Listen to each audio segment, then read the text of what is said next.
Question 1.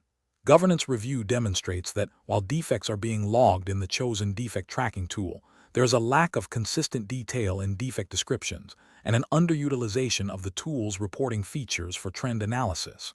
Which of the following approaches best addresses this situation in accordance with ISTQB Certified Tester Foundation level principles?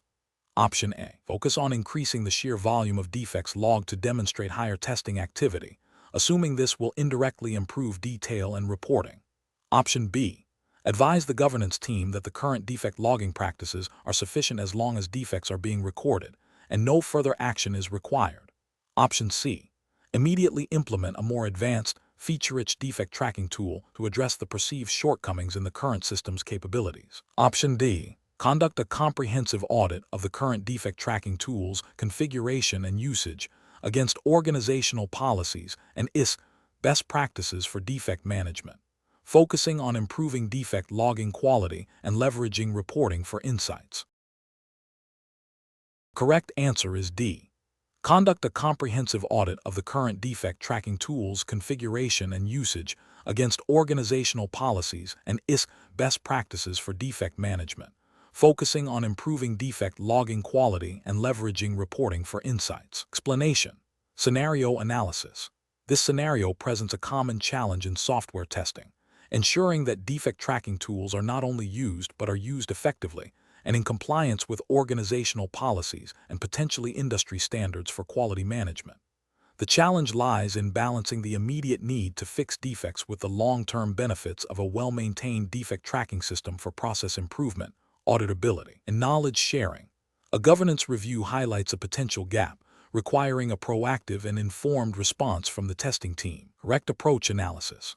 The correct approach involves a thorough review of the current defect tracking tool's configuration and usage against established organizational policies and best practices for defect management.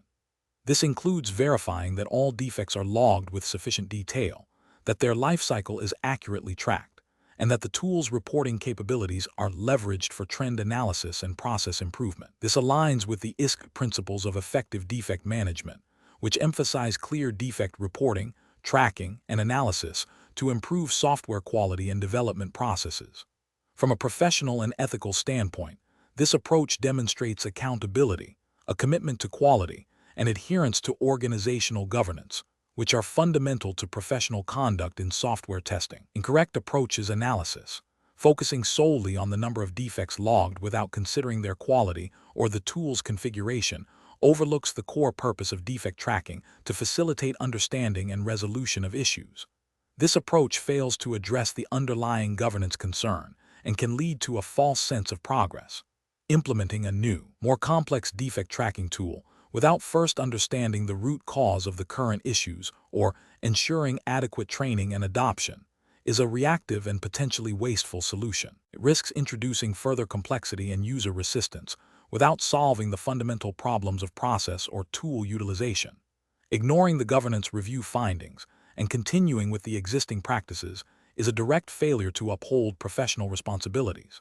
It demonstrates a lack of commitment to quality improvement, process adherence, and organizational oversight, which can have serious implications for project success and stakeholder trust. Professional reasoning. Professionals facing such a situation should adopt a structured problem-solving approach.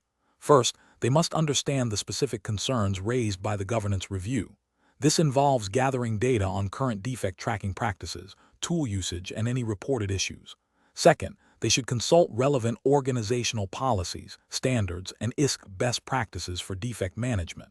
Third, they should evaluate the current tool's capabilities and the team's proficiency in using it. Based on this analysis, they can then propose targeted improvements, which might include process adjustments, tool configuration changes, or training. This systematic approach ensures that solutions are data-driven, aligned with objectives, and address the root cause of any identified deficiencies, thereby upholding professional integrity and contributing to effective quality assurance. Question 2. Examination of the data shows that a critical software system, intended for use in a regulated industry, is nearing its deployment deadline. The project team is considering accelerating the timeline by reducing the scope of the system testing phase, arguing that unit and integration testing have been thorough and that user acceptance testing, UAT, will catch any remaining issues. Given the regulatory environment, which approach to testing levels is most appropriate to ensure compliance? Option A. Proceed directly to user acceptance testing after completing integration testing, as UAT will ultimately validate the system's fitness for purpose. Option B. Prioritize integration testing to validate the interactions between components, as this is where most system-level issues arise. Option C. Focus primarily on unit testing, as it ensures the foundational correctness of individual software components. Option D. Ensure system testing is conducted comprehensively to verify the integrated system against all specified requirements, including regulatory mandates. The correct answer is D. Ensure system testing is conducted comprehensively to verify the integrated system against all specified requirements, including regulatory mandates. Explanation. Scenario analysis. This scenario presents a common challenge in software testing where regulatory compliance intersects with practical testing execution. The challenge lies in balancing the need to adhere to strict regulatory requirements for a specific test level with the pressure to deliver a product quickly. Misinterpreting or misapplying the requirements for a particular test level can lead to significant compliance issues, potential product recalls, or legal repercussions, especially in regulated industries. The professional challenge is to ensure that the chosen test level's objectives and scope are met in a way that satisfies the regulatory framework, without compromising the integrity of the testing process or the quality of the software. Correct approach analysis. The correct approach involves understanding that system testing, as defined within the ISTQB framework, and implicitly expected to align with general regulatory principles for software quality in regulated environments, focuses on verifying the complete, integrated system against specified requirements. This level is crucial for demonstrating that the system functions as intended and meets business needs before it is handed over for user acceptance testing.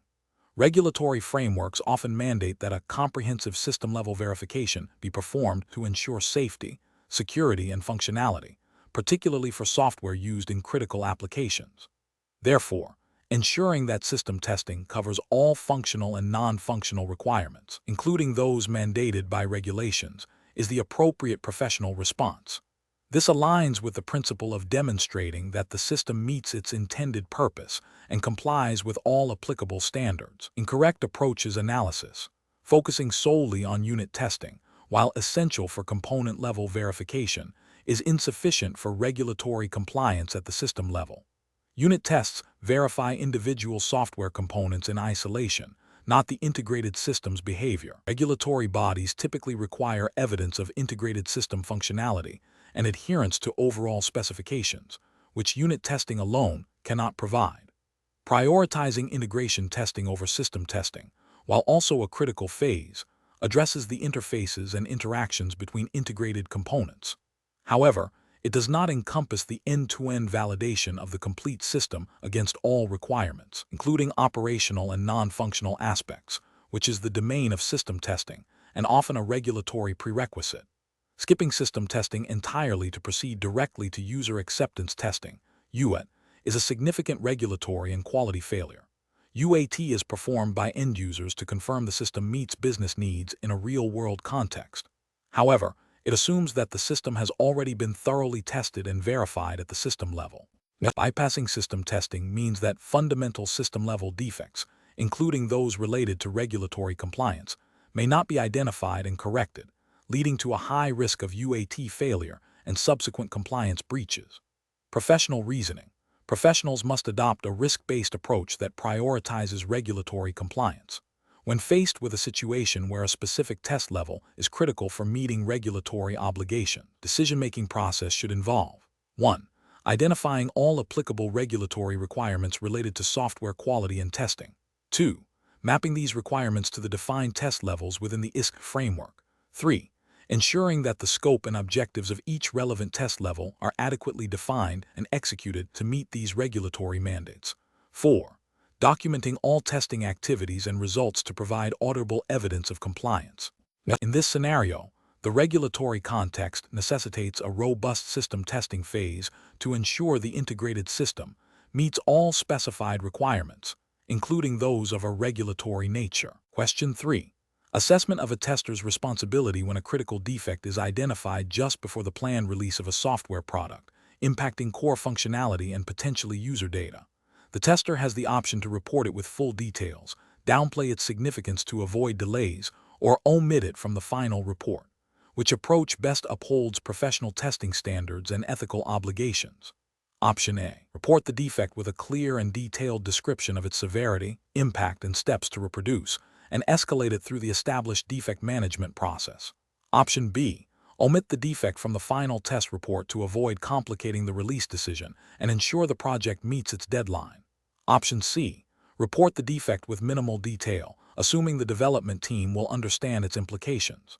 Option D. Downplay the defect's severity and impact in the report to prevent undue alarm and potential delays to the release schedule. The correct answer is A. Report the defect with a clear and detailed description of its severity, impact, and steps to reproduce, and escalate it through the established defect management process. Explanation. Scenario analysis. This scenario presents a common challenge in software testing where a critical defect is discovered late in the testing cycle. Professional challenge lies in balancing the need for thoroughness and quality with project timelines and stakeholder expectations. A tester must make a judgment call on how to report and escalate this defect, considering its potential impact and the available information.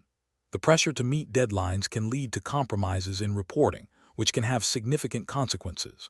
Correct approach analysis.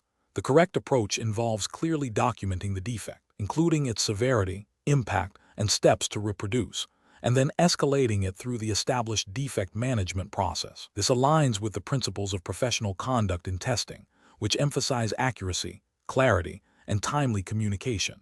The ISTQB Foundation level syllabus implicitly supports this by outlining the importance of defect reporting and the test process. Professional testers are expected to provide objective and factual information to enable informed decision-making by stakeholders. This approach ensures that the defect is visible to the project team and that appropriate action can be taken, whether it's fixing the defect, deferring it, or accepting the risk. Incorrect approach is analysis, minimizing the defect's severity or impact in the report to avoid causing alarm or delaying the release represents a failure in professional integrity and ethical conduct. This misrepresents the true state of the software and can lead to the release of a product with known critical issues, potentially harming users and the organization's reputation. It violates the principle of providing accurate and objective information. Omitting the defect from the test report altogether is a severe ethical breach. This is akin to hiding information and deliberately misleading stakeholders. It directly contravenes the tester's responsibility to report all findings, especially those that could significantly affect the product's quality or user safety. Reporting the defect without sufficient detail or context, making it difficult for others to understand or act upon, is also professionally unacceptable. While not as severe as omission or misrepresentation, it demonstrates a lack of diligence and can hinder effective defect management. It fails to meet the standard of clear and actionable reporting expected of a professional tester. Professional reasoning. Professionals should adopt a decision-making framework that prioritizes accuracy, transparency, and adherence to established processes. When faced with a critical defect late in the cycle, the process should involve 1. Thoroughly investigating and documenting the defect with all relevant details. 2. Assessing its severity and potential impact objectively. 3. Following the defined defect management and reporting procedures. 4. Communicating findings clearly and promptly to the appropriate stakeholders. 5. Being prepared to justify the findings and recommendations. This systematic approach ensures that decisions are based on facts and that professional responsibilities are met, even under pressure. Question 4. Which approach would be most appropriate for a test manager to adopt when test execution progress falls significantly behind the planned schedule due to unexpected technical issues encountered during testing, impacting the ability to complete all planned test cases within the current iteration? Option A. Proceed with testing without formally acknowledging or documenting the schedule slippage, and make informal adjustments to the test execution order as needed. Option B. Immediately revise the test plan to reduce the scope of testing for the current iteration, focusing only on critical functionalities, and communicate the revised plan and its rationale to the project team and stakeholders. Option C. Continue executing the remaining test cases as planned, assuming the technical issues will be resolved quickly, and hope to catch up on the schedule later in the project. Option D. Halt all testing activities until the technical issues are fully resolved by the development team, regardless of the impact on the project timeline. Correct answer is B. Immediately revise the test plan to reduce the scope of testing for the current iteration, focusing only on critical functionalities, and communicate the revised plan and its rationale to the project team and stakeholders. Explanation. This scenario presents a common challenge in software testing, balancing the need for thorough test monitoring and control with the pressures of project timelines. The professional challenge lies in making informed decisions about how to adapt testing activities when deviations from the plan occur, ensuring that quality is not compromised, while remaining responsive to project realities. Careful judgment is required to select an approach that upholds testing principles and regulatory compliance without unnecessarily delaying the project. The correct approach involves a systematic process of identifying deviations, analyzing their impact, and implementing appropriate corrective actions. This aligns with the principles of test control, which aim to ensure that testing progresses according to plan and that any deviations are managed effectively. Specifically, it requires understanding the root cause of the deviation, assessing its potential impact on product quality and project objectives, and then deciding on the best course of action. This might include revising the test plan, reallocating resources, or adjusting the scope of testing, all while maintaining clear communication with stakeholders. This methodical approach is ethically sound as it prioritizes delivering a quality product and transparently managing risks. An incorrect approach that involves ignoring deviations or making ad hoc changes without proper analysis is professionally unacceptable. This failure to monitor and control testing activities can lead to undetected defects, increased technical debt, and ultimately, a product that does not meet quality standards or regulatory requirements. Such an approach violates the ethical obligation to perform testing diligently and to report findings accurately. Another incorrect approach, which is to halt all testing activities immediately upon the first sign of deviation, is also professionally unsound. While vigilance is important, an overly rigid response can lead to unnecessary delays and increased project costs. This demonstrates a lack of nuanced judgment and an inability to adapt to the dynamic nature of software development. It fails to consider the potential for minor deviations to be managed without significant disruption. A further incorrect approach, which is to continue testing as if no deviation has occurred, is a serious ethical and professional failure.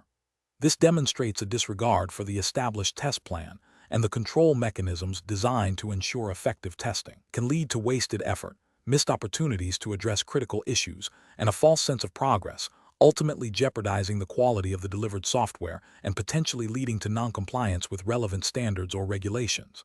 The professional decision-making process for similar situations should involve 1. Recognizing and documenting any deviation from the test plan. 2.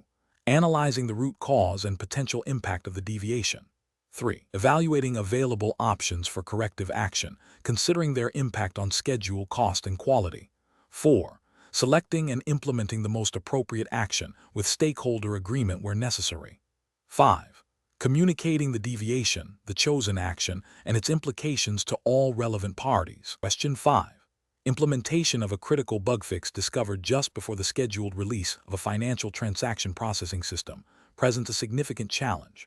The bug, while not causing immediate data corruption, could potentially lead to incorrect transaction amounts under specific, albeit rare, conditions.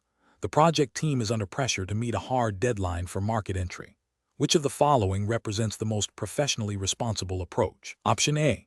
Release the software with a disclaimer that certain transaction functionalities may be unreliable and advise users to exercise caution. Option B. Implement a quick workaround for the bug without full regression testing to meet the deadline and address a permanent fix in a subsequent minor update. Option C. Immediately halt the release, conduct a thorough root cause analysis, develop a robust fix, and perform comprehensive regression testing before rescheduling the release. Option D. Proceed with the release as scheduled, documenting the bug in the release notes and relying on post-release patches to address it. The correct answer is D. Proceed with the release as scheduled, documenting the bug in the release notes and relying on post-release patches to address it. Explanation. This scenario presents a common challenge in software quality assurance where a critical bug is discovered late in the development cycle, impacting a core functionality. The professional challenge lies in balancing the urgency to release a product with the ethical and regulatory obligation to deliver a safe and reliable system. Rushing a release without adequate testing or proper risk assessment can lead to significant harm to users, reputational damage, and potential legal repercussions, especially in regulated industries. Careful judgment is required to determine the most responsible course of action that upholds quality standards while managing project timelines. The correct approach involves a thorough risk assessment of the bug's impact, followed by a decision based on the severity and exploitability of the defect. This includes evaluating potential workarounds, the likelihood of the bug being triggered, and the consequences of failure. If the bug poses a significant risk to safety, security, or critical business functions, it necessitates a delay in release until a robust fix is implemented and verified. This aligns with the ISTQB principles of delivering quality software and the ethical responsibility of testers to protect users from harm. Regulatory frameworks, while not explicitly detailed in the ISTQB syllabus for specific jurisdictions, generally mandate that software, particularly in critical systems, must be fit for purpose and not pose undue risks. This approach prioritizes user well-being and adherence to quality standards over arbitrary deadlines. An incorrect approach would be to proceed with the release without a proper risk assessment, assuming the bug is minor or unlikely to be encountered. This demonstrates a failure to uphold the fundamental principles of software quality assurance and an ethical disregard for user safety and system reliability. Such an action could lead to severe consequences, including data breaches, financial losses, or even physical harm, depending on the software's application.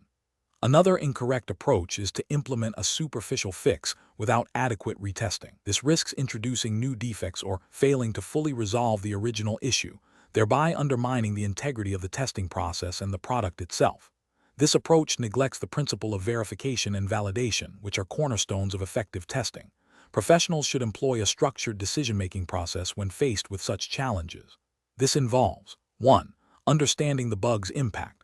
Quantify the severity and potential consequences. 2. Assessing the risk. Evaluate the likelihood of the bug occurring and its exploitability. 3. Consulting stakeholders. Discuss findings and potential solutions with the development team, project management, and business representatives. 4. Recommending a course of action. Based on the risk assessment, propose either delaying the release for proper fix, releasing with known issues and a mitigation plan, or proceeding if the risk is deemed negligible. This systematic approach ensures that decisions are informed, defensible, and aligned with quality and ethical standards. Question 6. Stakeholder feedback indicates that while the application's performance is a key concern for user adoption, recent industry reports highlight an increasing threat landscape for data security. The project timeline remains tight, and resources for extensive non-functional testing are limited. Which approach best balances these competing demands while adhering to the principles of effective testing as outlined in the ISTQB Certified Tester Foundation level syllabus? Option A. Focus exclusively on security testing to mitigate potential data breaches, as this is perceived as the highest risk, and defer performance testing to a later phase. Option B. Conduct comprehensive performance testing on all user journeys, and then perform basic security checks on critical areas. Option C.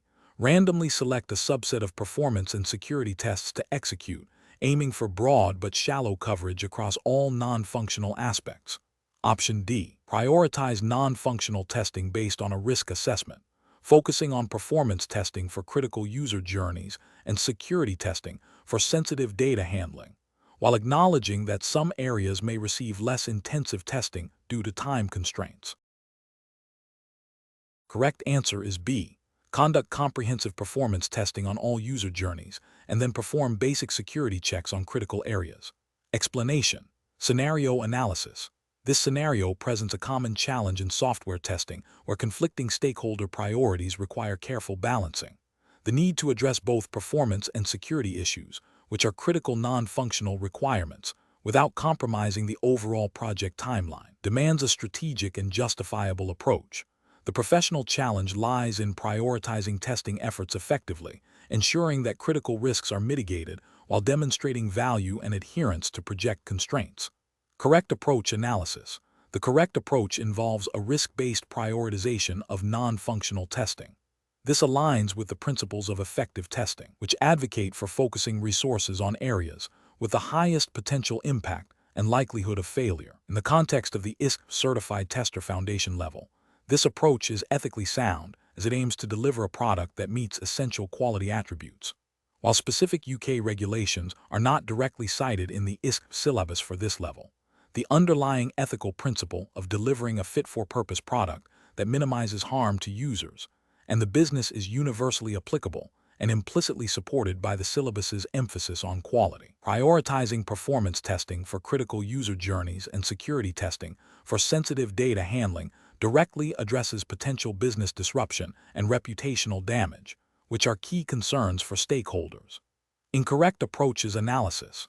Focusing solely on performance testing without considering security vulnerabilities would be professionally irresponsible. This approach fails to acknowledge the significant risks associated with data breaches and unauthorized access, which can lead to severe financial penalties, legal repercussions, and loss of customer trust.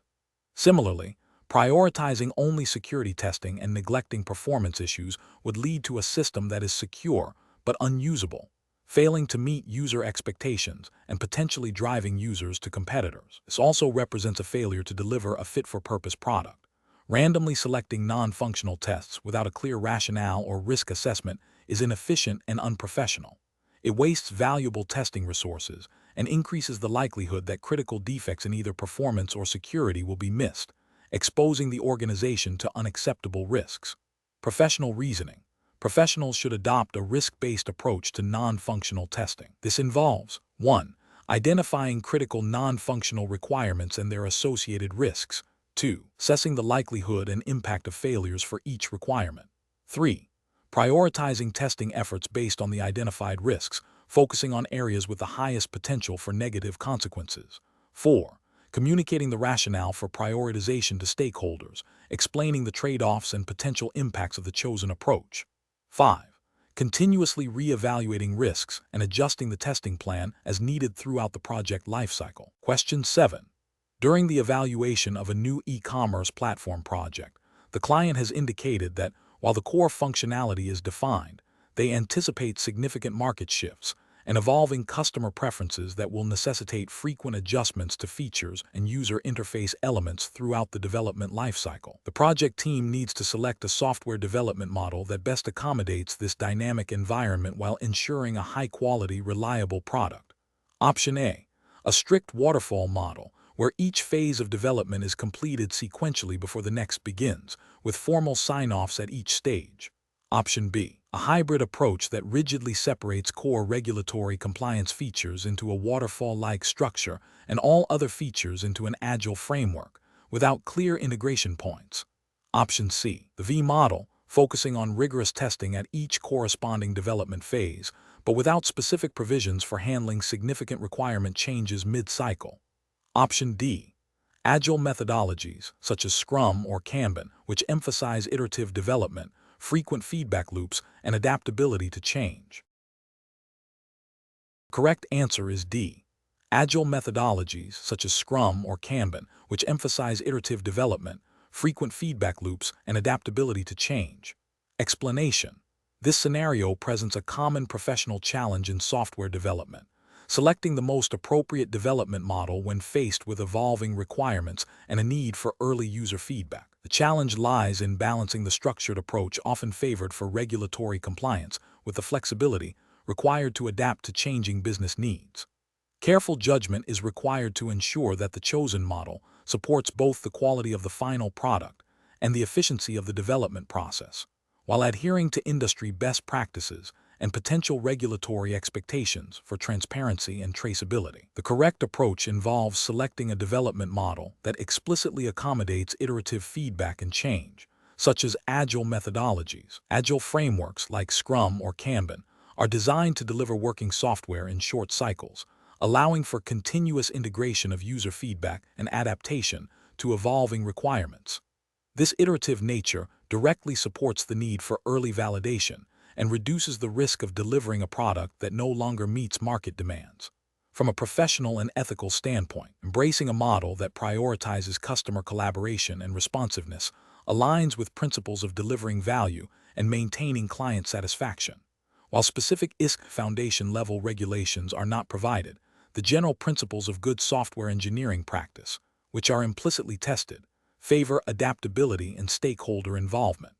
An incorrect approach would be to rigidly adhere to a purely waterfall model. The waterfall model's sequential nature, with distinct phases that must be completed before the next begins, makes it highly resistant to change once a phase is signed off. In a scenario with evolving requirements, this would lead to significant rework, delays, and potentially a product that is misaligned with current needs, failing to deliver optimal value. This approach could be seen as professionally negligent if it demonstrably leads to a suboptimal outcome due to an inability to adapt. Another incorrect approach would be to adopt a V model without understanding its implications for evolving requirements. While the V model emphasizes testing at each stage, its inherent sequential structure, similar to waterfall, can still be inflexible if requirements change significantly after the design phases.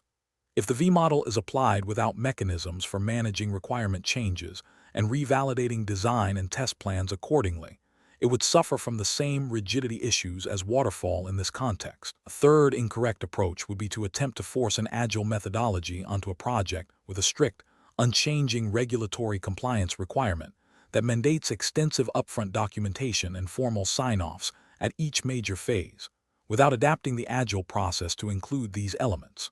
While agile is flexible, attempting to implement it without considering the specific constraints of the project, especially those related to regulatory oversight, could lead to a lack of necessary documentation and traceability, potentially jeopardizing compliance. The professional decision-making process for similar situations should involve a thorough analysis of project constraints, stakeholder expectations, and the nature of requirements.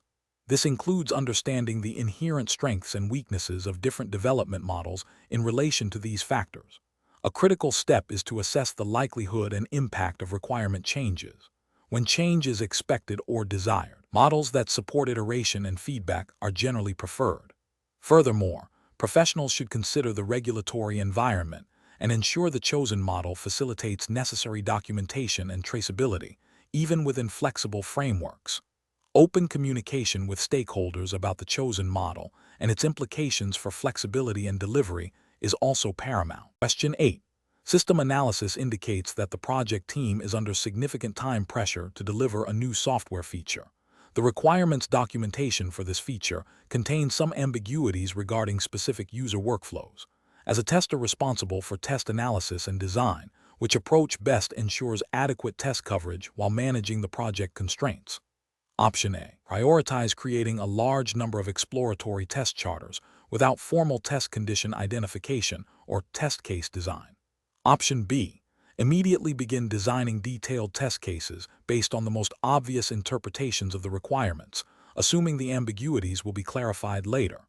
Option C. Design test cases that incorporate complex logic and assumptions to cover the ambiguous requirements, aiming to reduce the number of individual test steps. Option D. Focus on identifying and documenting all potential test conditions derived from the requirements, including those related to the ambiguous areas, and then design specific test cases to cover these conditions. The correct answer is B. Immediately begin designing detailed test cases based on the most obvious interpretations of the requirements, assuming the ambiguities will be clarified later. Explanation. Scenario analysis.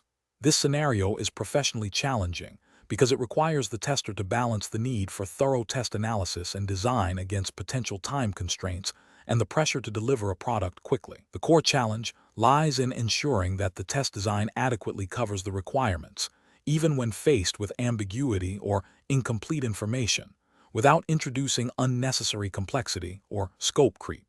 Professional judgment is crucial in determining the appropriate level of detail and the most effective test design techniques to employ. Correct approach analysis. The correct approach involves systematically identifying and documenting test conditions based on the requirements, and then designing specific test cases to cover these conditions. This aligns with the fundamental principles of test analysis and design, as outlined in the ISTQB Certified Tester Foundation level syllabus. Specifically, It emphasizes the importance of traceability from requirements to tests, ensuring that all specified functionality is tested. The process of deriving test conditions and then designing test cases from these conditions provides a structured and repeatable method for test design, leading to comprehensive test coverage and improved defect detection. This methodical approach is ethically sound as it promotes diligence and thoroughness in the testing process, aiming to deliver a quality product. Incorrect approaches analysis. One incorrect approach involves immediately designing detailed test cases without first identifying and documenting the underlying test conditions. This bypasses a critical step in the test analysis process, increasing the risk of missing important test scenarios or creating redundant test cases. It lacks the structured traceability required for effective test management and auditing, potentially leading to incomplete test coverage and a failure to meet quality objectives. Another incorrect approach is to rely solely on exploratory testing without any documented test analysis or design. While exploratory testing can be valuable for finding defects in areas not covered by scripted tests, it should complement, not replace, a structured approach. Without prior analysis and design, there is a significant risk of ad hoc testing that may not systematically cover all critical requirements, leading to potential gaps in testing and a false sense of security regarding product quality. A third incorrect approach is to design test cases that are overly complex and difficult to maintain, perhaps by embedding too much logic within individual test steps. This can lead to increased effort in test execution and maintenance, and can obscure the actual test objective. It deviates from the principle of designing clear, concise, and maintainable test cases that are easy to understand and execute. Professional reasoning. Professionals should approach test analysis and design by first understanding the requirements thoroughly. They should then employ techniques to identify test conditions that cover these requirements, considering various factors like functional requirements, non-functional requirements, and potential error conditions. Following this, they should design specific test cases that are clear, concise, and traceable back to the identified test conditions. This structured approach ensures comprehensive coverage, facilitates effective communication, and supports the overall quality assurance process. When faced with ambiguity, professionals should seek clarification from stakeholders rather than making assumptions that could lead to incorrect test designs. Question 9. Performance analysis shows that the current release cycle is consistently missing its target delivery dates due to the time allocated for testing. The development team is proposing to significantly reduce the scope of system testing and user acceptance testing (UAT) for the next release to meet the deadline, arguing that most critical defects are found during unit testing. What is the most appropriate course of action, considering testing as a process? Option A. Focus solely on increasing the speed of test execution for system testing and UAT, even if it means less thorough coverage, to ensure the deadline is met. Option B. Advocate for a structured approach to risk assessment to determine which test activities can be adjusted without compromising the overall quality and safety of the software, and communicate the findings and potential impacts to stakeholders for an informed decision. Option C. Agree to reduce system testing and UAT scope as proposed by the development team to meet the deadline, as unit testing is considered sufficient for most critical defects. Option D. Implement a more aggressive defect detection target for unit testing and consider the release ready once this target is met, effectively replacing system testing and UAT. The correct answer is B. Advocate for a structured approach to risk assessment to determine which test activities can be adjusted without compromising the overall quality and safety of the software, and communicate the findings and potential impacts to stakeholders for an informed decision. Explanation. This scenario is professionally challenging because it requires balancing the immediate need for a release with the long-term implications of inadequate testing. The pressure to deliver quickly can lead to shortcuts that compromise quality and potentially violate the principles of responsible software development, which are implicitly supported by the ISTQB framework's emphasis on process and quality. Careful judgment is required to ensure that testing activities, as a fundamental part of the software development lifecycle, are not sacrificed for expediency. The correct approach involves recognizing that testing is an integral process, not an optional add-on. It requires understanding that the testing as a process principle dictates that testing activities should be planned, managed, and executed systematically throughout the development lifecycle. This approach ensures that defects are identified and addressed early, reducing the cost and effort of fixing them later. Ethically, it aligns with the professional responsibility to deliver reliable and fit-for-purpose software. This approach upholds the integrity of the testing process and contributes to customer satisfaction and trust. An incorrect approach that prioritizes immediate release over thorough testing fails to acknowledge testing as a continuous process.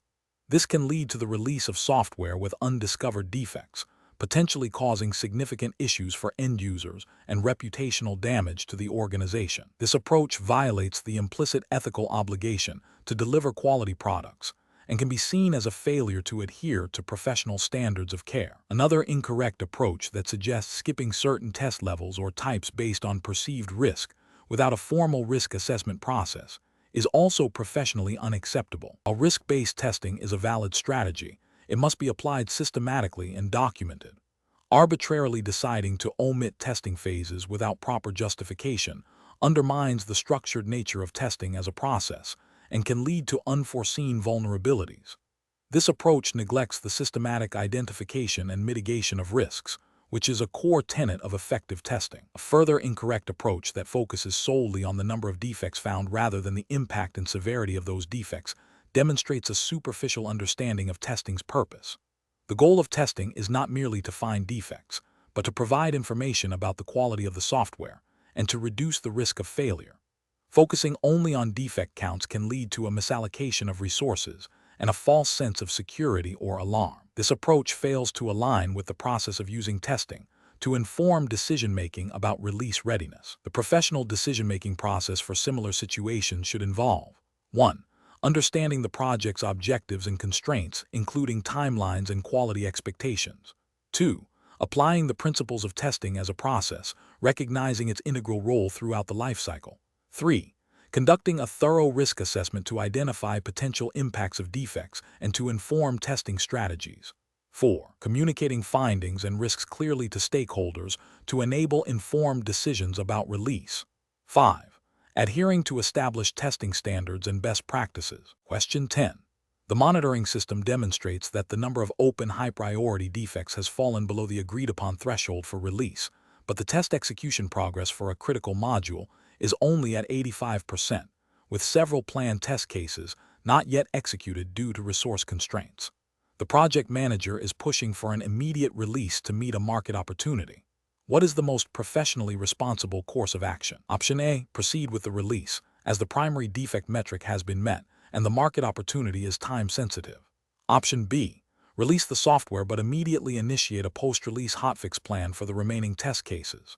Option C, halt the release and communicate the unexecuted test cases and their potential impact to stakeholders, recommending a delay until all critical module tests are completed and reviewed. Option D, delegate the decision to the development team, as they are closest to the code and can assess the risk of unexecuted tests. The correct answer is A, proceed with the release, as the primary defect metric has been met and the market opportunity is time-sensitive. Explanation.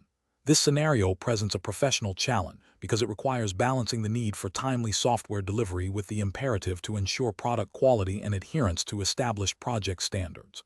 The pressure to release features quickly can lead to shortcuts that compromise the integrity of the testing process. Careful judgment is required to determine when the project is truly ready for release, avoiding both premature deployment and unnecessary delays. The correct approach involves a rigorous review of all exit criteria against the defined project plan and quality objectives. This ensures that the software meets the agreed-upon standards for stability, functionality, and performance before being released to end users. This aligns with the fundamental principles of software testing, which aim to provide stakeholders with confidence in the quality of the product. Specifically, ISTQB principles emphasize that testing provides information about the quality of the software, enabling informed decisions about release.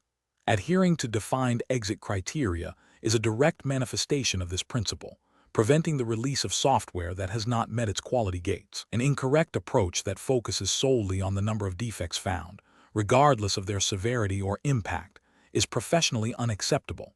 This fails to acknowledge that not all defects are equal.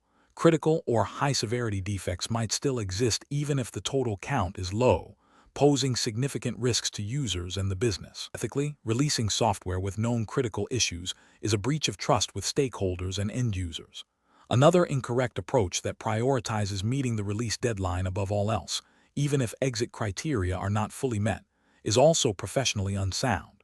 This directly contradicts the purpose of exit criteria, which are designed to safeguard quality. Such an approach risks releasing a product that is unstable or unusable, leading to reputational damage, increased support costs, and potential financial losses for the organization. It demonstrates a disregard for professional responsibility and the commitment to delivering a quality product. The professional decision-making process for similar situations should involve a clear understanding of the project's exit criteria and their rationale.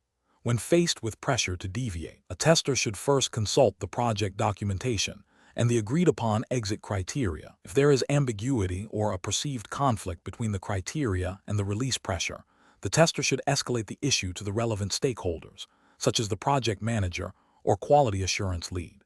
This escalation should be accompanied by a clear explanation of the risks associated with not meeting the criteria and the potential impact on the product's quality and the business.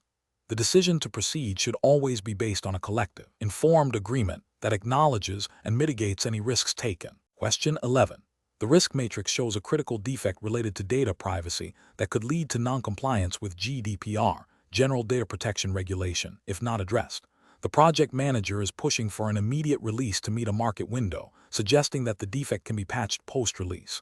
Which testing approach best aligns with regulatory compliance and professional ethics in this situation? Option A. Release the software as is, documenting the data privacy defect as a known issue with no immediate plan for remediation. Option B. Proceed with the release and prioritize a post-release patch for the data privacy defect, focusing on other critical functional defects first. Option C. Delay the release until the data privacy defect is fully remediated and retested, ensuring compliance with GDPR before deployment. Option D. Focus testing efforts on functional defects and assume the data privacy defect will be handled by a separate compliance team. The correct answer is B. Proceed with the release and prioritize a post-release patch for the data privacy defect, focusing on other critical functional defects first. Explanation. This scenario is professionally challenging because it requires balancing the immediate need for product release with the long-term implications of regulatory compliance and potential legal repercussions. The pressure to meet deadlines can often lead to shortcuts that compromise quality and adherence to established standards. Careful judgment is required to ensure that business objectives do not override fundamental ethical and regulatory obligations. The correct approach involves prioritizing the remediation of identified risks that have regulatory implications, even if it means delaying the release. This aligns with the principles of responsible software development and the ethical duty to protect users and comply with relevant legislation. Specifically, in the context of the ISTQB Certified Tester Foundation level, which emphasizes quality and risk-based testing, ensuring that critical defects impacting regulatory compliance are addressed before release is paramount. This proactive stance minimizes the likelihood of future legal issues, reputational damage, and financial penalties. An incorrect approach that focuses solely on the severity of the defect, without considering its regulatory impact, is professionally unacceptable. While a defect might not be functionally critical, if it breaches a regulatory requirement, e.g., data privacy, accessibility, its remediation becomes a legal and ethical imperative, not just a quality concern. Another incorrect approach that prioritizes release over addressing any significant risks, regardless of their regulatory nature, demonstrates a disregard for professional responsibility and can lead to severe consequences for the organization and its stakeholders. This approach prioritizes short-term gains over long-term stability and ethical conduct. Professionals should employ a decision-making framework that integrates risk assessment with regulatory awareness. This involves clearly identifying and categorizing risks, paying particular attention to those with regulatory or legal implications. When such risks are identified, the decision to proceed with release should be based on a thorough evaluation of the potential impact of noncompliance, consulting with legal and compliance departments, and prioritizing the mitigation of these specific risks. This ensures that business decisions are informed by a comprehensive understanding of both technical quality and legal obligations. Question 12. The efficiency study reveals that the current risk assessment and mitigation process for the new financial reporting software is consuming a significant portion of the testing budget. Management is pushing for a reduction in testing costs. Which of the following approaches best balances the need for efficiency with the imperative of ensuring software quality and mitigating potential risks? Option A. Eliminate detailed risk analysis for all but the most critical functionalities and implement only basic, superficial mitigation strategies to save time and resources. Option B. Continue with the current detailed risk assessment and mitigation process without any changes, prioritizing thoroughness over cost efficiency. Option C. Automate the risk assessment process entirely without human oversight to speed up analysis and reduce manual effort. Option D. Reduce the depth of risk analysis for less critical features and focus mitigation efforts on high-impact risks, documenting all changes to the risk register and mitigation plans. The correct answer is D. Reduce the depth of risk analysis for less critical features and focus mitigation efforts on high-impact risks, documenting all changes to the risk register and mitigation plans. Explanation.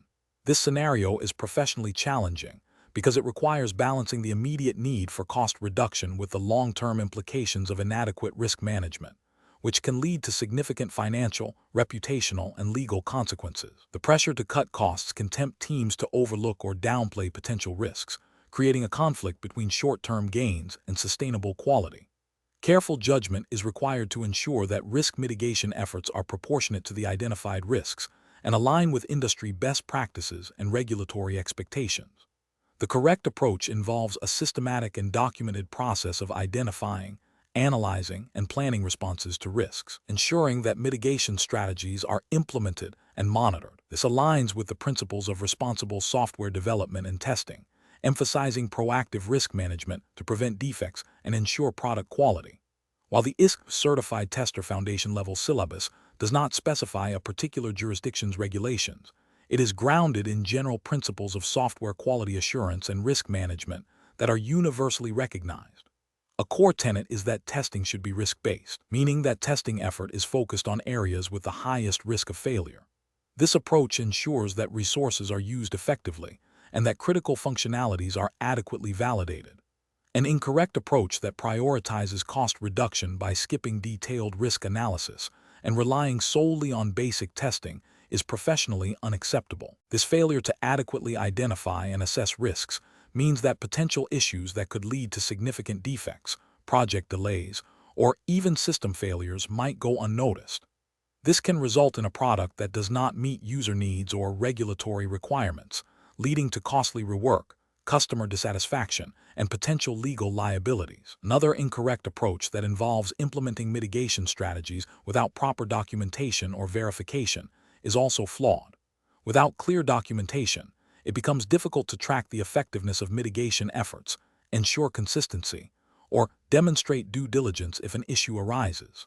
Furthermore, failing to verify that mitigation strategies are actually working leaves the project vulnerable to the very risks it aims to address. Professionals should adopt a decision-making framework that prioritizes a risk-based approach to testing. This involves understanding the business context, identifying potential risks to quality, analyzing their likelihood and impact, and then planning testing activities to mitigate those risks.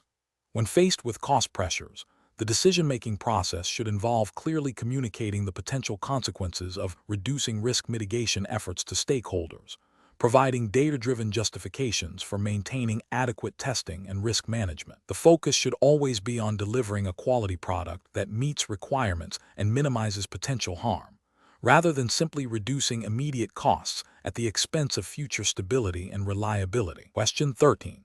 Stakeholder feedback indicates that a recently discovered issue, while not a complete system crash, causes a critical business workflow to produce incorrect financial calculations, potentially leading to significant financial discrepancies if not addressed. The tester has confirmed the steps to reproduce and the deviation from expected results. What is the most appropriate action to manage this incident according to ISTQB principles? Option A. Log the issue as a defect with a high severity, detailing the incorrect calculations and the potential financial impact. Option B. Classify the issue as a minor deviation and log it as a query to be reviewed later, as it does not prevent the system from running. Option C. Immediately escalate the issue to senior management without logging it as a formal defect, emphasizing the potential financial loss. Option D. Downplay the severity of the defect in the report to avoid alarming stakeholders unnecessarily, labeling it as a medium severity issue. The correct answer is A. Log the issue as a defect with a high severity, detailing the incorrect calculations and the potential financial impact. Explanation. This scenario presents a professional challenge because it requires balancing the need for timely defect resolution with the importance of accurate and comprehensive incident reporting. The tester must make a judgment call on how to categorize and report an issue that has a significant impact, but might be perceived as a minor deviation by some stakeholders. The challenge lies in ensuring that the incident management process, as outlined by ISTQB principles, is followed rigorously to maintain transparency, facilitate effective communication, and enable proper prioritization and resolution. The correct approach involves meticulously documenting the defect, including its impact, steps to reproduce, and expected versus actual results, and then logging it as a defect with a severity that accurately reflects its business impact. This aligns with ISTQB best practices for defect management, which emphasize clear, concise, and actionable defect reports. By accurately assigning severity, the tester ensures that the defect receives appropriate attention from the development team and management, facilitating timely resolution and preventing potential business disruption. This adherence to proper defect logging and severity assignment is ethically sound as it promotes transparency and accountability within the testing process. An incorrect approach of downplaying the defect's impact to avoid perceived over-reporting is ethically flawed. It undermines the integrity of the defect management process by providing a misleading picture of the software's quality. This can lead to underestimation of risks, delayed fixes, and ultimately, a product that fails to meet stakeholder expectations or regulatory compliance if such defects have broader implications. Another incorrect approach of immediately escalating the issue without proper initial documentation and analysis is also professionally unsound. While urgency might be perceived, bypassing the standard incident logging procedure can lead to incomplete information being shared, making it harder for the development team to diagnose and fix the problem efficiently. It also bypasses the established workflow for defect triage and prioritization, potentially causing unnecessary disruption. A further incorrect approach of classifying the issue as a query rather than a defect, despite clear evidence of incorrect functionality, is a failure to adhere to the fundamental principles of defect identification and reporting. This misclassification obscures the true state of the software quality and prevents the defect from being tracked and resolved through the appropriate channels, leading to potential quality degradation and unmet requirements. The professional decision-making process for similar situations should involve a thorough understanding of the defect's impact on the business objectives and user experience. Testers should consult the project's defect management policy and severity definitions. If ambiguity exists, they should seek clarification from the test lead or project manager. The primary goal is to ensure that all significant issues are identified, documented, and communicated accurately to enable informed decision-making regarding software quality. Question 14. Risk assessment procedures indicate that a newly developed critical system component has a high probability of integration issues and potential performance degradation under peak load. Considering the ISTQB Certified Tester Foundation Level Framework, which of the following approaches would be the most appropriate to address these identified risks during the testing lifecycle? Option A. Prioritize acceptance testing to ensure the component meets end-user business requirements. Option B. Focus primarily on component testing to verify the internal logic and functionality of the critical component. Option C. Conduct extensive unit testing on the critical component and its immediate dependencies. Option D. Implement system testing, including integration testing and performance testing, to validate the component's interactions and behavior under load. The correct answer is C. Conduct extensive unit testing on the critical component and its immediate dependencies. Explanation. Scenario analysis. This scenario presents a common challenge in software testing where a critical system component, identified as high risk, requires thorough testing.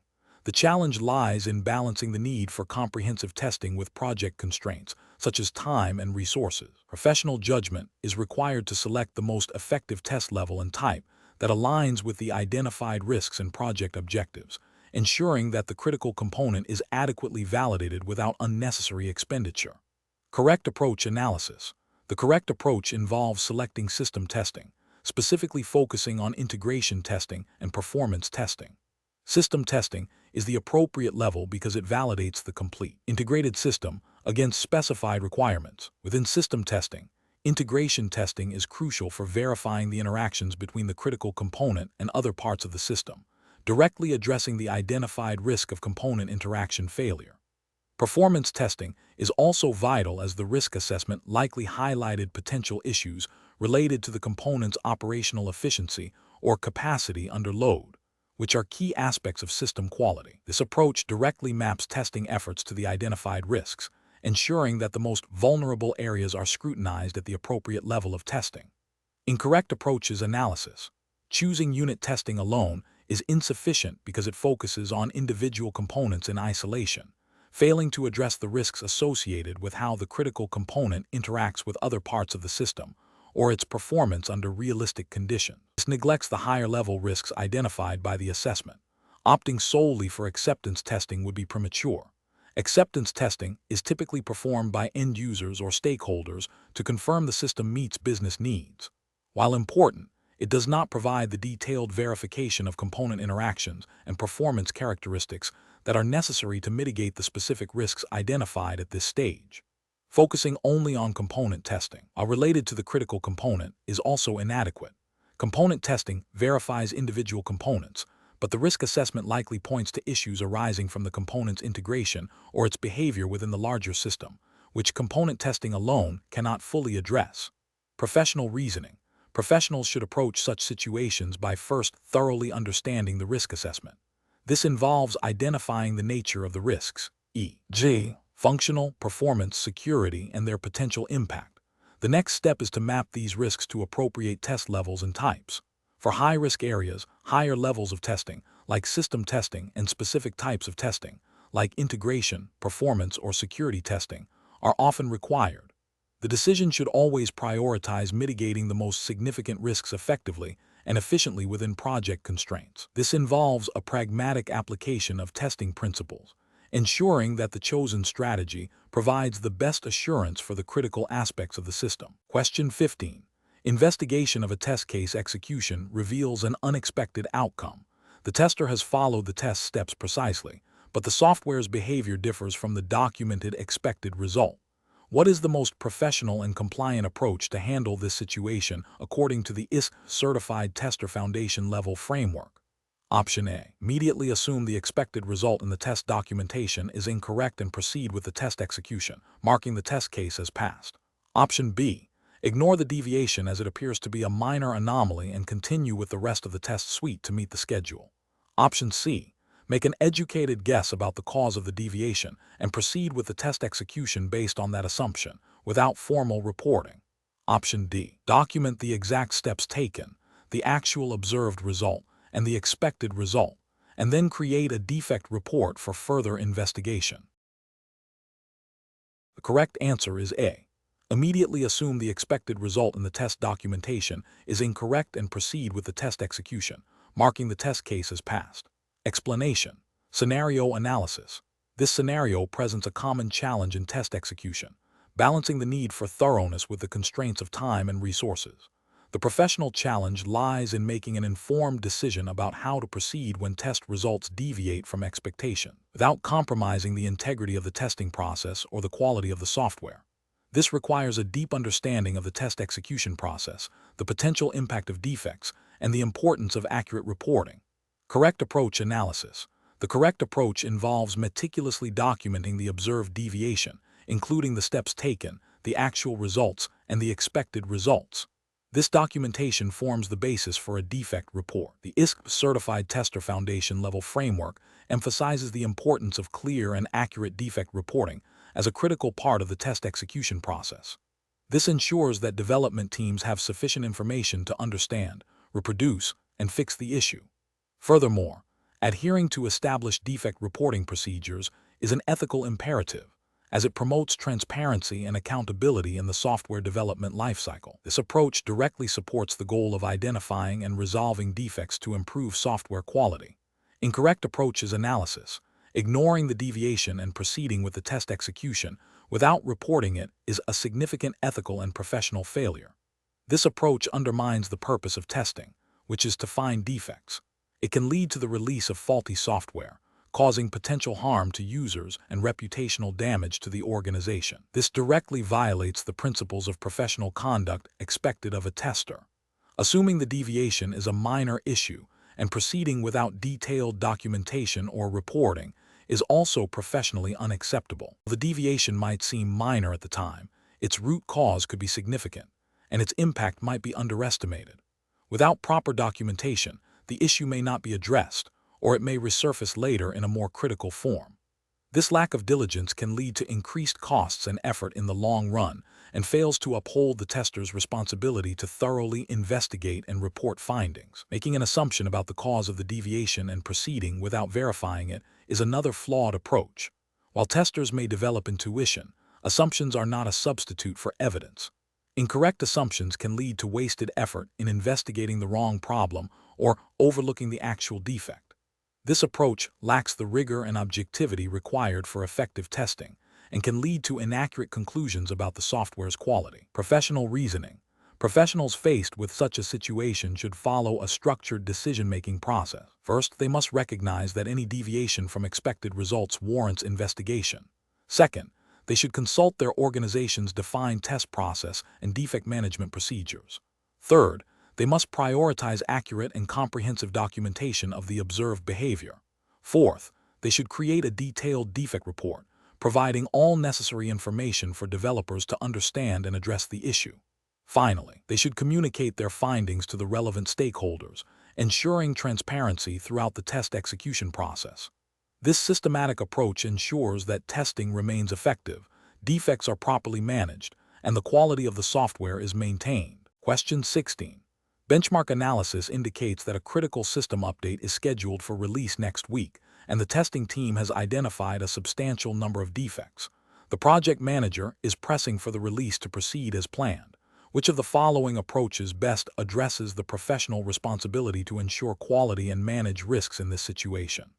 Option A. Halt the release entirely until every single identified defect has been resolved, regardless of its severity or impact. Option B.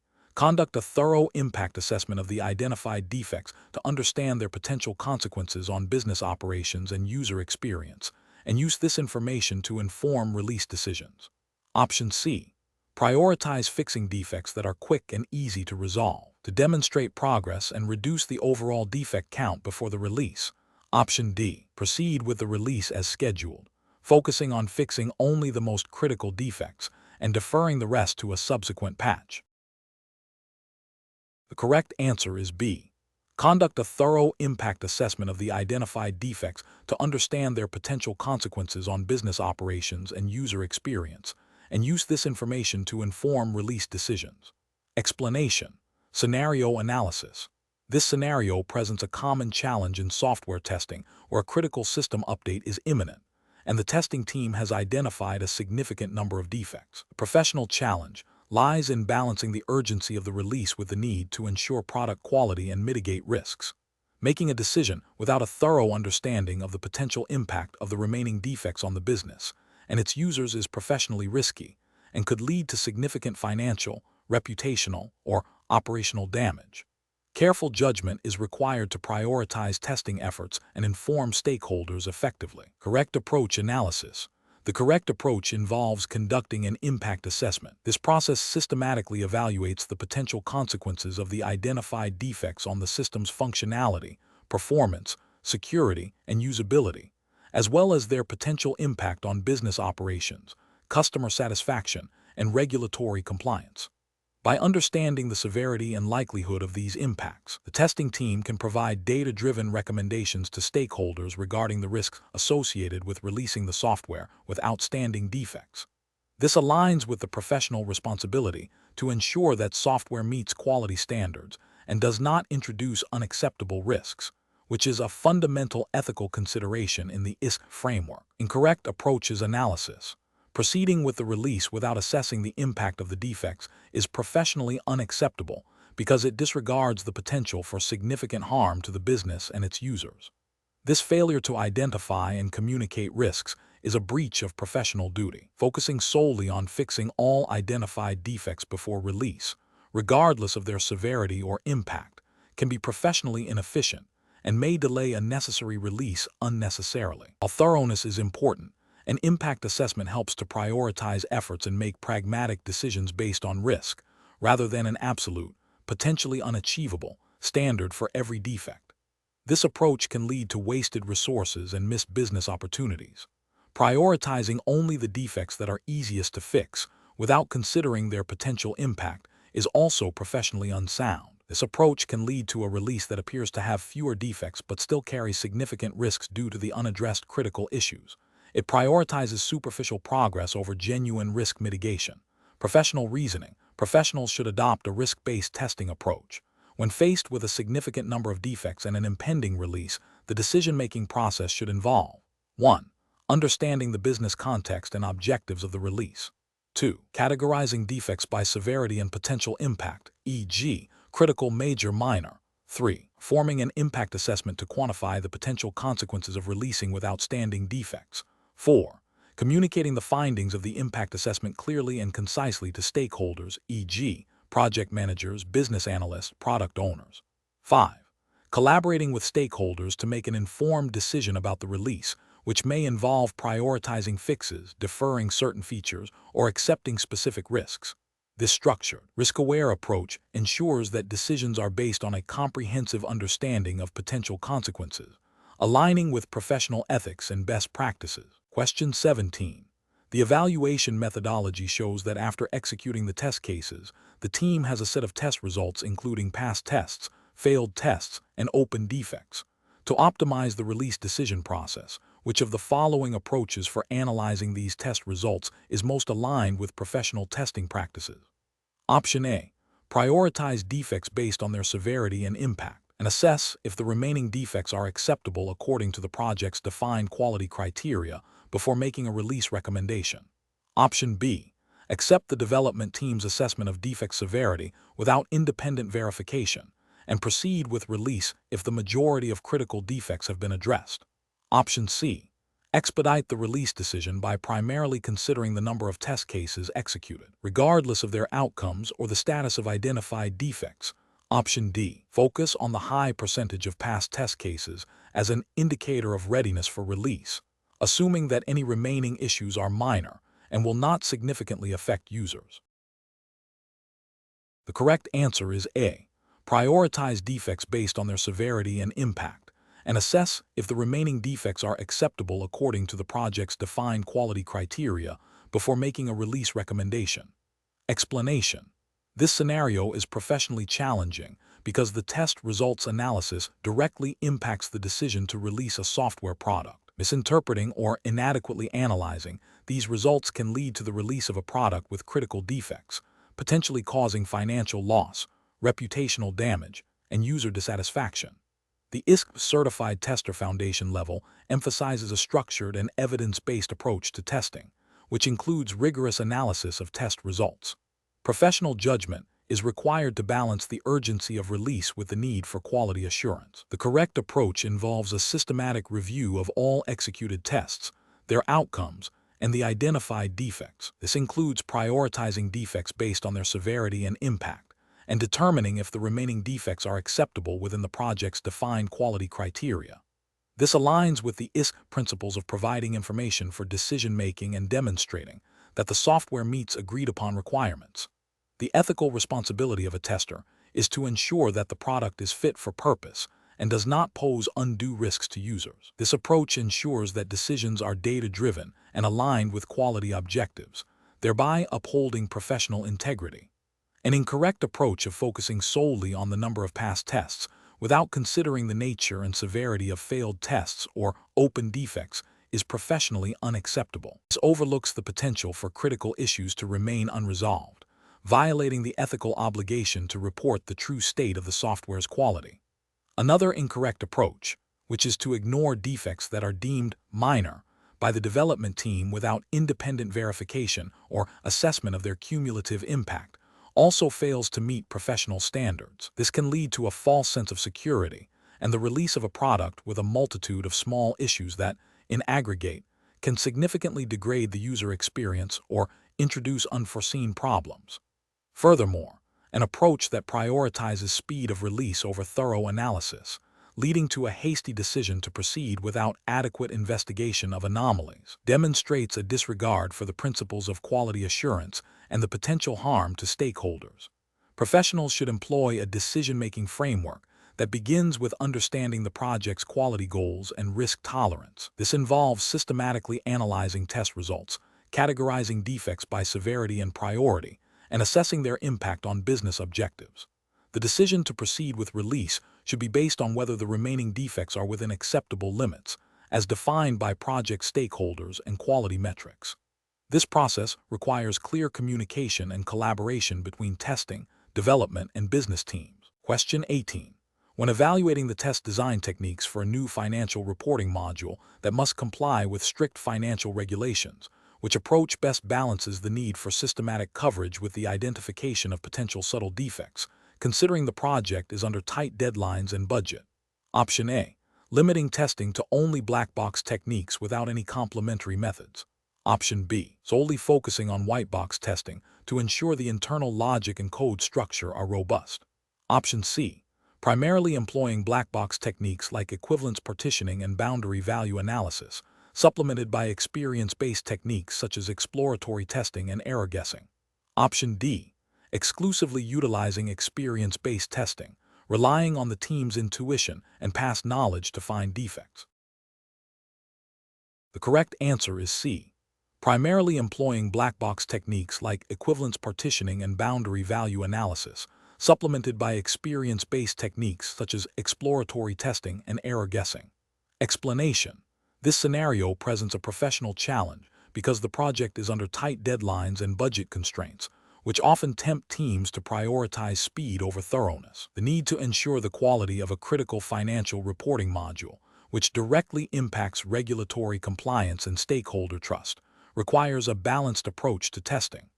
Over-reliance on any single test design technique, without considering its limitations in this context, can lead to significant risks. Careful judgment is required to select the most effective combination of techniques to achieve adequate test coverage and identify potential defects that could have financial or reputational consequences. The correct approach involves a combination of black box and experience-based testing techniques. Black box techniques, such as equivalence partitioning and boundary value analysis, are crucial for systematically testing the functionality of the financial module from an external perspective, ensuring that inputs are processed correctly and outputs are as expected, without needing knowledge of the internal code structure. This directly supports the regulatory requirement for accurate financial reporting. Experience-based techniques, like exploratory testing and error guessing, leverage the tester's knowledge and intuition to uncover defects that might be missed by more formal techniques, particularly in complex financial logic, where subtle errors can have significant impacts. This combination provides a robust testing strategy that addresses both functional correctness and potential edge cases, aligning with the ethical obligation to deliver reliable software. An incorrect approach would be to solely rely on white box testing.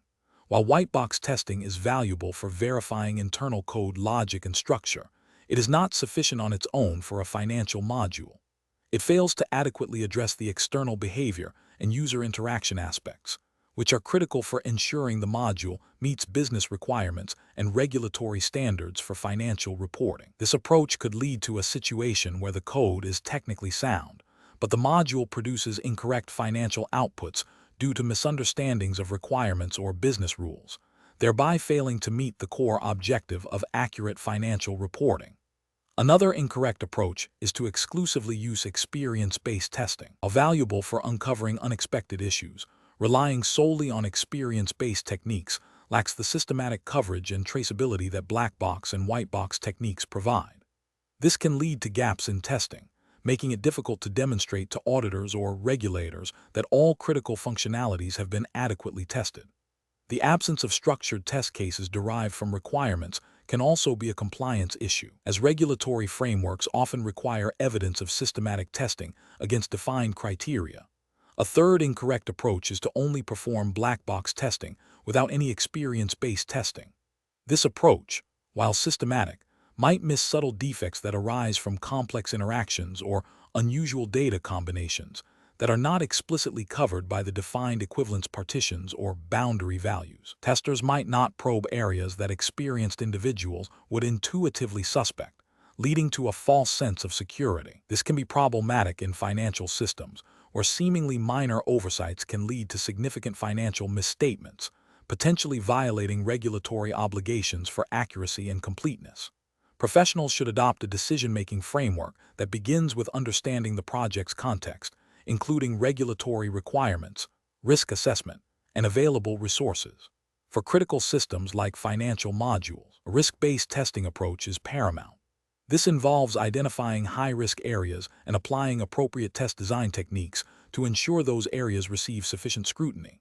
A combination of black box techniques for functional coverage and experience-based techniques for uncovering subtle defects, supplemented by white box testing, where appropriate for complex internal logic, offers the most comprehensive and defensible strategy. This layered approach ensures that testing is both systematic and insightful, meeting both functional and non-functional quality attributes, and crucially, fulfilling regulatory and ethical obligations. Question 19.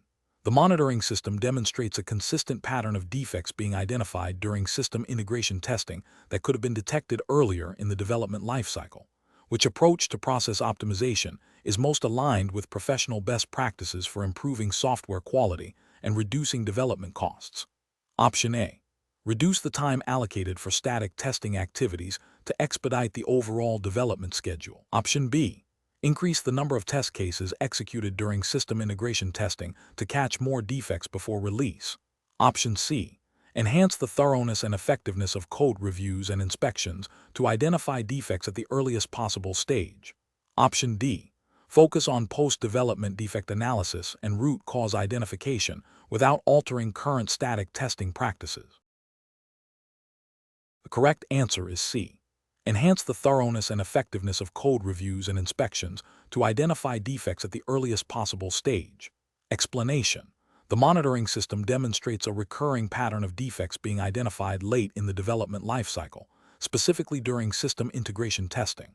This scenario is professionally challenging because it indicates a potential breakdown in the early stages of the software development lifecycle, leading to increased costs, delays, and a higher risk of delivering a product that does not meet quality standards or stakeholder expectations.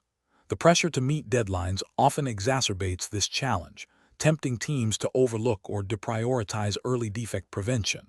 Careful judgment is required to balance speed with quality and to implement sustainable process improvements. The correct approach involves optimizing static testing techniques to identify defects earlier. This means enhancing code reviews, inspections, and walkthroughs to be more thorough and effective.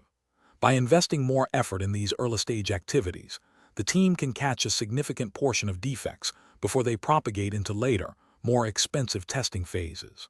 This aligns with the fundamental principles of quality management and cost-effectiveness in software development, as emphasized by industry best practices and implicitly supported by regulatory frameworks that mandate quality and reliability.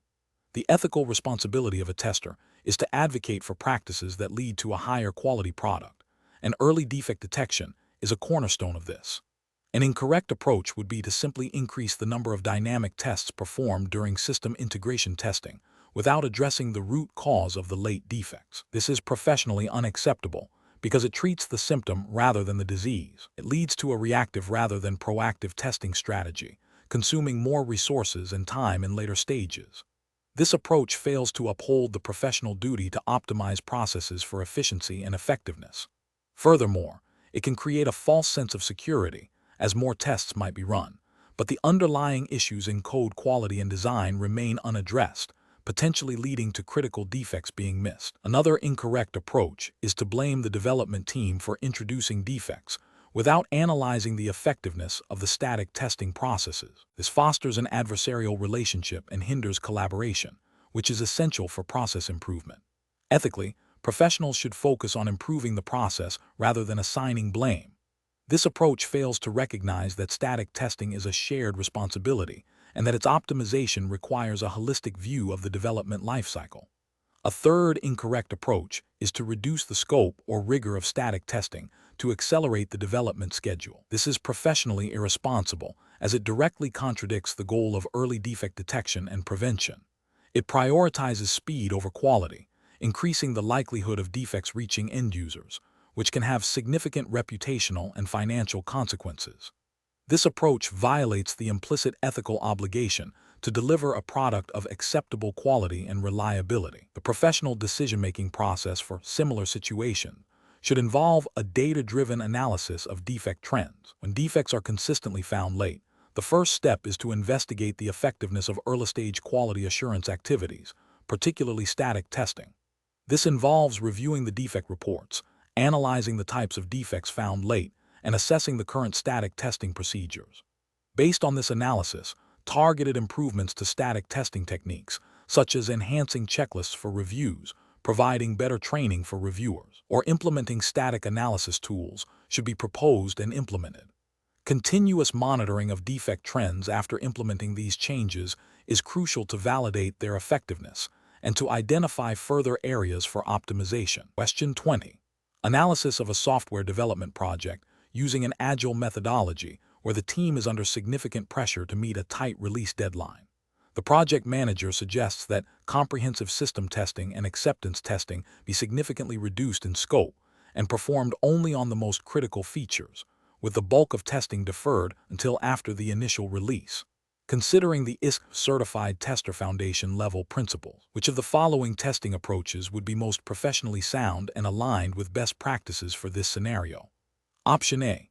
Prioritize automated regression testing within sprints and conduct minimal manual exploratory testing, assuming that automated tests will cover most critical areas. Option B. Integrate comprehensive system and acceptance testing activities within each sprint, focusing on testing all developed features, and conduct a final, thorough acceptance test before release, adjusting sprint scope if necessary to accommodate testing. Option C. Defer all system and acceptance testing until the final phase of the project, focusing only on unit and integration testing during the sprints to maximize development speed. Option D. Reduce the scope of system and acceptance testing to only the absolute core functionalities, relying heavily on post-release feedback for defect identification and resolution. The correct answer is B. Integrate comprehensive system and acceptance testing activities within each sprint, focusing on testing all developed features, and conduct a final, thorough acceptance test before release, adjusting sprint scope if necessary to accommodate testing. Explanation. This scenario presents a common challenge in software development where the pressure to deliver quickly can conflict with the need for thorough testing. The professional challenge lies in balancing project timelines with the imperative to ensure software quality and compliance, especially when dealing with systems that may have regulatory implications. Careful judgment is required to advocate for appropriate testing activities without unduly delaying essential product releases. The correct approach involves integrating testing activities throughout the software development lifecycle, aligning them with the specific development model being used. This means that testing is not an afterthought but a continuous process. For example, in an agile environment, testing is performed iteratively alongside development sprints, including unit testing by developers, integration testing of components, and system testing of the integrated product. Acceptance testing is also conducted by stakeholders or end users at various stages. This proactive and integrated approach ensures that defects are identified and resolved early, reducing the cost of fixing them and improving the overall quality and reliability of the software. This aligns with the ISTQB principles of early defect detection and testing being a continuous activity, which indirectly supports the goal of delivering fit-for-purpose software, a fundamental ethical consideration in professional software engineering. An incorrect approach would be to defer all significant testing until the end of the development cycle, just before deployment. This is professionally unacceptable because it significantly increases the risk of late-stage defect discovery, which can lead to costly rework, missed deadlines, and potentially the release of a product with critical flaws. This approach violates the principle of early defect detection and the concept of testing as a continuous activity, increasing the likelihood of delivering substandard software. Another incorrect approach is to rely solely on automated regression testing without performing exploratory or ad hoc testing. Automated regression testing is crucial for verifying that existing functionality remains intact after changes. It cannot discover new defects that were not anticipated or covered by existing test cases.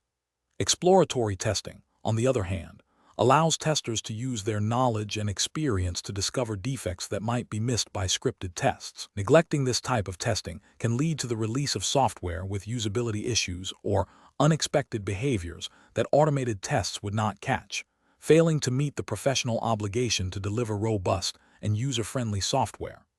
A third incorrect approach is to reduce the scope of testing based on perceived time constraints without a proper risk assessment. This is professionally unsound, as it prioritizes speed over quality, without understanding the potential impact of untested areas. A responsible professional would conduct a risk assessment to identify critical functionalities and areas with higher potential for defects and focus testing efforts accordingly, rather than making arbitrary cuts. This approach risks releasing software with significant vulnerabilities or functional gaps, which is a failure of professional duty. The professional decision-making process for similar situations should involve a thorough understanding of the chosen development methodology and its implications for testing. It requires advocating for a risk-based testing strategy that prioritizes testing efforts based on the potential impact of defects. Professionals should be prepared to communicate the risks associated with inadequate testing to stakeholders and propose alternative solutions that balance project constraints with quality objectives. This involves continuous collaboration, clear communication, and a commitment to delivering software that meets its intended purpose and quality standards.